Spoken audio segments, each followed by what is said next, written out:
Hello children, आज हम पढ़ने जा रहे हैं square root of 2 digit number. तो इससे पहले मुझे ये बात समझनी है कि कुछ बेसिक चीज़ें जो हमने पिछली क्लास में क्या है पढ़ रखी हैं या पहले का हमने पढ़ रखा है। जैसा कि हम जानते हैं यहाँ पे कि अगर मैं आपसे बोलूँ कि रूट 9 है तो रूट 9 कितना होता है, ये 3 होता है। रूट 16 कितना होता है तो ये कितना होता है, 4 होता है। रूट 25 कितना होता है तो ये हम जानते हैं 5 होता है। इसी तरीके अगर हम बात कर लें रूट 36 तो कितना होता है, 6 होता है। रूट 49 की अगर हम बात कर लें तो कितना होता है, 7 होता है। रूट 64 की बात कर लें तो कितना होता है, 8 होता है। रूट 81 की बात कर लें तो कितना होता है, 9 होता है। और रूट 100 की बात कर लें तो कितना होता है, ये होता है 10 होता है। यहाँ पे हम बात कर लें रूट 4 कितना होता है, 2। बेसिक नंबर 2 से 10 तक का हमें स्क्वायर रूट पहले से ही क्या होना चाहिए, पता होना चाहिए। इसके बाद हम किसी भी डिजिट का हम बहुत कम समय में क्या कर सकते हैं, इसको हम स्क्वायर रूट निकाल सकते हैं। लेकिन ध्यान रहे कि यहाँ जो भी निकालेंगे वो वैल्यू हमारी कैसी होगी, अप्रोक्सीमेटली होगी। यहाँ पे जो भी वैल्यू निकाल रहे हैं कैसी वैल्यू आएगी, अप्रोक्स वैल्यू आएगी।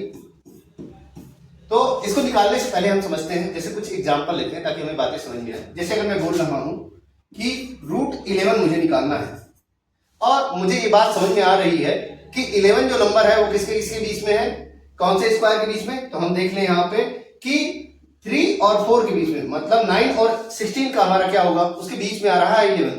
इसका मतलब सीधा सा है कि ये नंबर हम कैसे निकालेंगे, इस बेस रूट हमारा कौन सा होगा, 3 का। जो कम वाला है उसी का बेस रूट होगा।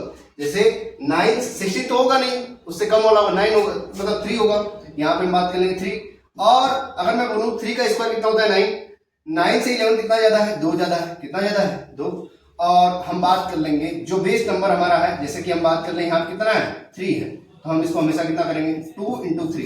मतलब यहाँ पे हमें करना क्या है, इस वाले नंबर में, इस वाले सेगमेंट में हमें ये काम करना है, a/2b निकालना है। जहां a हमारा क्या है, जो बेस नंबर होगा, बेस नंबर जो होगा उसके स्क्वायर से कितना डिफरेंस है। जैसे कि 9 से 11 कितना डिफरेंस है, 2 डिफरेंस है, तो यहाँ पे 2 आ गया। और बेस नंबर हमारा कितना है, 3 है, तो यहाँ पे 2 × 3 हो जाएगा। अब इसको अगर हम सॉल्व करते हैं तो कितना हो जाएगा हमारा, 2 से 2 कैंसिल हो जाएगा, 2 + 1/, कितना हो जाएगा, 3। अगर मैं इसको सॉल्व करता हूं तो ये आएगा 3.33। कितना है, 3.33। बातें समझ में आ गई होंगी। चलिए दूसरा एग्जांपल देखते हैं। इसी तरीके से अगर मैं बात करूं यहाँ पे कि मुझे निकालना है रूट 23 निकालना है। कितना निकालना है, रूट 23 निकालना है। अब रूट 23 कैसे निकालेंगे, हम जानते हैं कुछ बातें कि ये 4 का स्क्वायर कितना होता है, 4 का स्क्वायर हमारा होता है 7, 4 का 16 कितना होता है, 16। और 5 का स्क्वायर कितना होता है हमारा, 25। मतलब इसके बीच जा रहा है, इसके क्या है, बीच जा रहा है। जब बीच जा रहा है तो कौन सा वाले के पास में, 25 वाले के पास में। तो इस केस में क्या करेंगे हम कि ये स्क्वायर रूट बेस हमारा कौन सा होगा, 5 वाला। कौन सा वाला, 5 वाला। 5 हमने ले लिया। और ध्यान रखना है कि ये अब क्या करना है, अब प्लस नहीं कर सकते हैं, क्योंकि 5 का स्क्वायर कितना होगा, 25। ये 23 है, कितना कम हो रहा है, 2 कम हो रहा है। और मैंने बताया था आपको a/2b हमें करना ही करना है, a/2b हमें क्या है, करना ही करना है। तो b की वैल्यू यहाँ पे कितनी हो जाएगी हमारी, ये जो बेस वैल्यू है वही हमारी क्या हो जाएगी, b की वैल्यू हो जाएगी। यहाँ सॉल्व करेंगे तो कितना हो जाएगा, 2 × 5 सॉल्व करेंगे तो कितना हो जाएगा, 5 - 1/5। और 1/5 कितना होता है, 0.2 होता है। कितना होता है, 0.2। सॉल्व करेंगे तो कितना आएगा, 4.8 आएगा, जो कि मेरी कैसे है, अप्रोक्सीमेट वैल्यू है। और एग्जैक्ट लेवल हमारी क्या होगी, उसी के आसपास आएगा हमारा वैल्यू। एक और देखते हैं हम थोड़ा सा। अगर हम बात करें यहाँ पे कि हमारा दे रखा है, मान लीजिए कि 65 दे रखा है। कितना दे रखा है, 65 दे रखा है। 65 को मुझे रूट निकालना है। अब 65 का निकालेंगे मतलब हम जानते हैं ये बात कि 8 का स्क्वायर कितना होता है, 64 होता है। और 9 का स्क्वायर कितना होता है, 81 होता है। मतलब इनके बीच में आएगा मेरा।